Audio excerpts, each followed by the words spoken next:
कहानी उस हर middle class family की है जो हर रात एक नए घर का सपना देखते हैं, पर उठते ही उनका सपना चकनाचूर हो जाता है और अपनी हकीकत के साथ ही उन्हें किसी तरह गुजारा करना पड़ता है।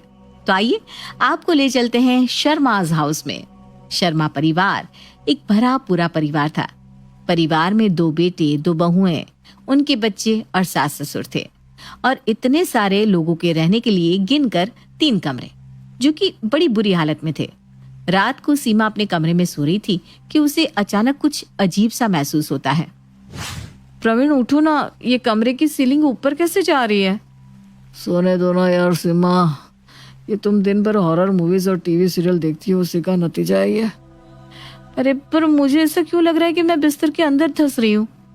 सीमा ये कहती है कि उसके कमरे का इकलौता बिस्तर धड़ाम की आवाज के साथ टूट जाता है और बच्चों समेत प्रवीण और सीमा बिस्तर के अंदर चले जाते हैं। लो हो गया बेड़ा गर्क, ये भी गया। एक यही बिस्तर बाकी था जो साबुत था, वरना तो पूरा घर थूक पॉलिश से चल रहा है। और कुछ इस तरह गुजरती है सीमा की रात। कुकर की सीटी और बर्तनों की आवाज के साथ होता है नया सवेरा।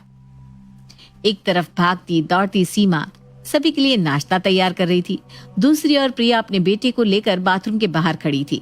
इतने सारे लोग और घर में एक ही बाथरूम, तो सुबह दरवाजे के बाहर ट्रेन की लाइन लगना भी तो लाजमी ही है। करण, और कितना वक्त लगेगा? चिंटू की स्कूल बस मिस हो जाएगी। मम्मा पेट में दर्द हो रहा है। अरे जल्दी बाहर आओ ना करण, चिंटू के पेट में दर्द हो रहा है। 2 मिनट ना बेटा, पापा आ रहे हैं अभी। जल्दी पापा, वरना पेंट में हो जाएगी। अरे भैया जल्दी बाहर आओ, आज मेरा इंटरव्यू है। अगर ये नौकरी मिल गई तो सबसे पहले घर में दूसरा बाथरूम बनवाऊंगा। पूरे जीवन में पहला ऐसा घर देखा है जिसमें टॉयलेट और बाथरूम एक साथ बना रखा है। अरे भाई, जिसे नहाना है वो नहाए, जिसे बाथरूम में जाना है वो बाथरूम में तो जा सके, पर नहीं, यहाँ एक इंतजार में 2 लोगों को खड़े रहना पड़ता है। अरे तो प्रिया, उसे अंदर भेज दो। उसे क्यों शर्म आ रही है? मैं उसका बाप ही तो हूँ। नहीं पापा, मैं आपके सामने टॉयलेट नहीं जाऊंगा, मुझे शर्म आती है। जहाँ एक तरफ बाथरूम के बाहर लंबी लाइन लगी हुई थी, तो दूसरी तरफ बन रहा था सभी का नाश्ता।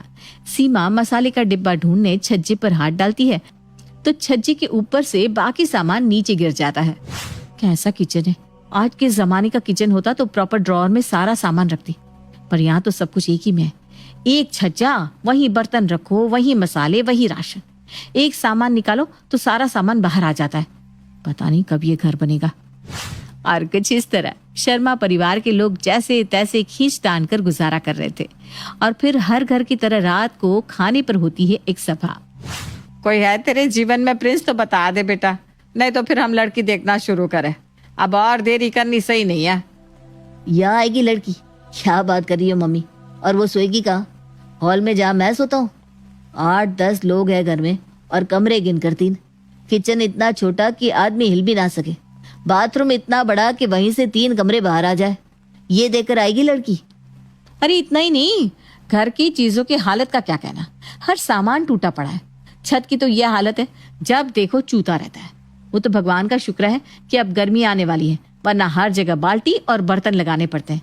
ऐसे में प्रिंस की शादी कर किसी लड़की की किस्मत क्यों खराब करना है मम्मी जी? ऐसे क्या बात है? इतनी तकलीफ है तो घर बनवा ही लेते हैं। क्या कहते हो प्रवीण? ठीक है पापा, फिर हम सब मिलकर पैसे इकट्ठा करते हैं। मैं एक बिल्डर से बात करता हूँ। फिर तो हो गई बात भैया। बात नहीं करनी, सीधा बिल्डर को लेकर घर आ जाओ। इस बार तो पापा भी रेडी है। अब की बार तो घर बनकर रहेगा। अब प्रिंस की पत्नी तो हमारे नए घर में ही आएगी। क्यों, अब तो तू खुश है ना प्रिंस? शर्माज की खुशी का ठिकाना नहीं था, और कैसे ना होता। आखिरकार उनका घर जो बनने वाला था, और अगले ही दिन इंटीरियर डिजाइनर और बिल्डर को लेकर प्रवीण अपने घर आता है। अच्छा, इसी घर को बनाना है ना, ईंट लगा के? अब टेंशन मत लीजिए शर्मा जी, ऐसे तो कई घर बनाए हमने ईंट लगाकर। आपका घर तो काफी अच्छी स्पेस में है। काफी कम पैसों में ही काम हो जाएगा आपका, ईंट लगा के। ये सब तो ठीक है बेटा, पर मैं एक बात बता देती हूँ। जब नया घर बनेगा तो सबसे पहले मंदिर की स्थापना होनी चाहिए, वो भी मेरे पंडित जी जिस दिशा में कहेंगे उसी दिशा में। मेरी बड़ी इच्छा थी गोपाल जी को घर पर लाने की। अब तो गोपाल जी मेरे नए घर के मंदिर में ही विराजमान होंगे। हो जाएगा, कोई दिक्कत नहीं आंटी जी, ईंट लगा के। मैंने घर देख लिया है, मेरा डिजाइनर पिंटू यही है। आप सबको जैसा घर चाहिए आप इसे बता दीजिए, ये सब कुछ नोट कर लेगा और घर के डिजाइन का एक आइडिया लेकर मैं फाइनल प्राइस बता दूंगा। शर्मा परिवार के सपनों का महल बनने ही वाला था। सभी एक एक कर इंटीरियर डिजाइनर को अपने कमरे में ले जाकर अपनी अपनी ख्वाहिश बताने लगते हैं। सबसे पहले इंटीरियर डिजाइनर पिंटू जाता है सीमा के पास। सबसे पहले तो ना मुझे किंग साइज बेड चाहिए अपने कमरे में, एक सोफा भी एडजस्ट हो जाए तो और भी अच्छा, और एक स्टडी टेबल भी ताकि मेरी बेटी को झुक कर ना लिखना पड़े, और एक अटैच बाथरूम। बस इतना काफी है। ये तो आराम से हो जाएगा, कोई प्रॉब्लम नहीं। और हाँ, किचन ना बहुत अच्छे से बनाइएगा। टाइल्स किचन में बिल्कुल ऐसी होनी चाहिए कि लगे कि मैं किचन में हूँ, ऐसा ना लगे कि मैं बाथरूम में हूँ। और सारे ड्रॉअर ना बिल्कुल नीट क्लीन साफ साफ। हो सके तो उस पर ग्लास का गेट लगाइए ताकि मैं आर पार देख सकूं। ठीक है, हो जाएगा। तो फिर मैं प्रिया जी से मिल लेता हूँ। फिर पिंटू जाता है प्रिया के पास। मुझे एक ओपन बेडरूम एंड किचन चाहिए, बिल्कुल रूफ टॉप टाइप। उसकी सीलिंग में जब चाहूँ मैं वापस कवर कर सकूं और जब चाहे बंद कर सकूं। आप समझ रहे हैं ना? आज तक बहुत घर डिजाइन किए मैंने, पर इतने हाई स्टैंडर्ड की पसंद वाली पहली फीमेल है। मानना पड़ेगा आपकी पसंद को। अच्छा, अब मैं ना करण जी के पास चलता हूँ। प्रिया के पास से पिंटू उसके पति के पास जाता है। मेरी वाइफ ने तो बता ही दिया होगा आपको कि उसे कैसा कमरा चाहिए, तो उसकी पसंद में एक और चीज ऐड कर दीजिए, जकूजी। उसी कमरे में ना जकूजी भी हो जाए तो मजा आ जाएगा। अब दोनों हस्बैंड वाइफ की पसंद काफी हाई क्लास है, हो जाएगा, नो प्रॉब्लम। अब मैं आंटी जी के पास चलता हूँ। अब बारी थी मिसेस शर्मा की। तो बताइए आंटी जी, कैसा कमरा चाहिए आपको? देखो बेटा, कमरा जैसा भी बने, एक चीज का ध्यान रखना, मेरे ठाकुर जी की एक बड़ी सी फोटो सामने दीवार पर लग सके। अब शरीर धीरे धीरे बूढ़ा हो रहा है ना, तो इंडियन टॉयलेट में मुझसे जाया नहीं जाता, तो अगर वेस्टर्न हो जाए तो बढ़िया होगा। एक western toilet with jet spray ठीक रहेगा ना आंटी? चलिए अब खुशियां मनाइए, आंटी जी घर बनने वाला है। मुझे तो भाई बस एक कमरा चाहिए। हाँ हाँ, बिल्कुल बिल्कुल, सबकी पसंद के हिसाब से तो 2 फ्लोर का घर बनाना ही पड़ेगा। अब बेफिक्र रहिए। अब बताइए चिंटू जी आप। मेरे लिए एक अलग कमरा होना चाहिए जिसमें एक डॉग भी रख सकूं, मतलब डॉग हाउस भी। Okay okay. सबकी चॉइस नोट करने के बाद पिंटू बिल्डर के पास चला जाता है और अगले दिन नए घर का एक प्रिंट बनाकर बिल्डर वापस शर्मा हाउस में आता है। तो ये रहा आपके सपनों का महल। वाओ, वाह, बाहर मेरे लिए झूला भी है। हाँ, वो हमारी इनोवेशन है।